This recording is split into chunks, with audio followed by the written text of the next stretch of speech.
රසවිස නැති කොස්මැල්ලුමක් හදලා තියෙනවා නම් කොහොමද ඔයාලට හදින්නවද?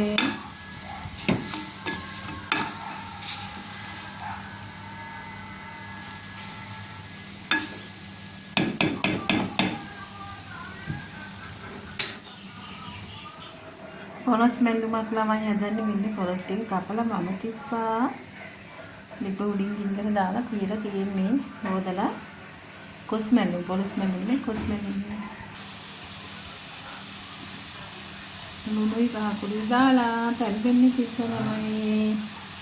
ඉතින් ළමයි මම මේ කොටන එක කොටන් ගත්තා මෙතන. ටික පොල් එක කොටන්න ඕනේ. සුදු ලුණු අබ ගම්මිරිස් මිරිස් කරපිංචා ලුණු ඔක්කොම දාලා කොටනවා මේ පොල් මැල්ලුමට. එන්නමයි දැන් කොස් මැල්ලුම තැම්බිලා තියෙන්නේ. අපිට වතුර තියෙනවා. හායි ලුණු විතරක් දාලා ඉස්සලා මුලින්ම ධම්ම ගන්නවා. මේ වතුර උතුරන්න දාන්න. යන්තම් වතුර මිට කටින් ඉගෙන මේ ආකාරයට දාන්න වතුර ටිකක් ඉහළ උඩින්. ඔන්න කොටාගත්ත පොල් එක දානවා.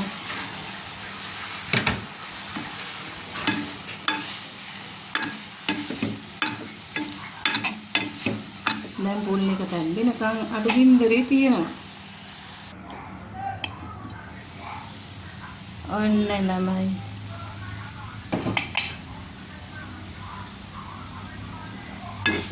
කොස්මැල්ලුම හදලා ඉවරයි. පොල් දාලා විනාඩි දෙකක් විතර තියපුවාම ගානට වෙයි බලන්න. වතුර මොකුත් නැහැ. වස විස නැත.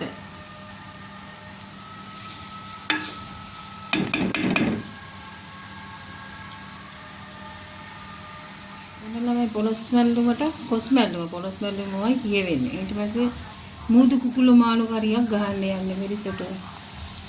ඔන්න අඩු වැඩි ඔක්කොම දාලා ටෙම්පරාදුරට දාලා තියෙන්නේ දැන්. මේ ගින්දර ටිකට කුකුල් මාළු මූදු කුකුළු මාළු එක ගින්දර ටිකට ගෙදර හදාගත්ත මිරිස් කුඩු වලින් තමයි මේකට ඔක්කොම කොත්තවන්නේ සෝදුරු මාළු ගම්මිරිස් කරාබු නැටි කුරුදු පොතු මිරිස් ඔක්කොම දාලා රාම්පේ කරපිංචා ඊට අමතරව අබසුවල්පයක්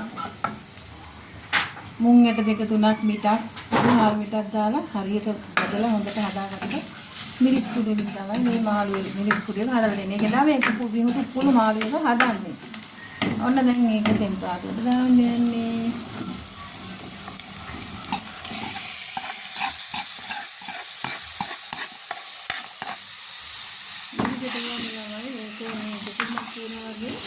හදන්න පුළුවන්. එන්න ඔය ආකාරයට අපේ මාළු ටිකක් අපි හදා ගන්නවා. උන්ද ළමයි මාළු එක තැම්බෙන්න අවශ්‍ය ප්‍රමාණයට වතුර දා ගන්නවා. කණිකරම් කුකුල් මස් වගේ තමයි මාළුක. මාළු කෑලි වලට චුට්ටක් උඩට මාළු කෑලි වලට වැඩි චුට්ටක් උඩට වතුර තිබුණා නම් ඇති. මේක මේ හොද්දා ගන්න